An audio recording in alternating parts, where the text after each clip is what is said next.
એક પિતા માટે દીકરી એટલે વહાલનો દરિયો.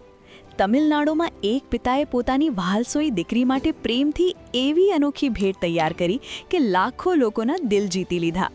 શિવગંગાના ચિદમ્બરમ નાથપુરમના 52 વર્ષીય ઝવેરી મુરુગાનંદમે સતત 3 દિવસની મહેનત બાદ 12.5 ગ્રામ ચાંદીમાંથી પોંગલના તહેવાર માટે ખાસ મિનિએચર સેટ તૈયાર કર્યો.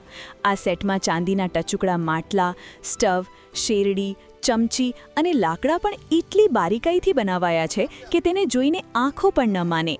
જ્યારે મુરુગાનંદમે પોતાની દીકરી કાર્તિકાને આ અનોખી ભેટ આપી ત્યારે તેની ખુશીનો કોઈ પાર ન રહ્યો. કાર્તિકાએ જણાવ્યું કે આ ભેટ તેના માટે શબ્દોમાં વર્ણવી શકાય તેમ નથી. નવાઈની વાત એ છે કે મુરુગાનંદમે પોતાની પત્નીને પણ લગ્નની પહેલી વર્ષગાંઠ પર ચાંદીનો મિનિએચર તાજમહેલ ભેટમાં આપ્યો હતો. પોંગલના પવિત્ર પર્વ પર પિતાના આ હસ્તકલા અને અનંત પ્રેમ વિશે તમારું શું કહેશો? તમારા પિતાએ તમને કંઈ ખાસ ભેટ આપી છે?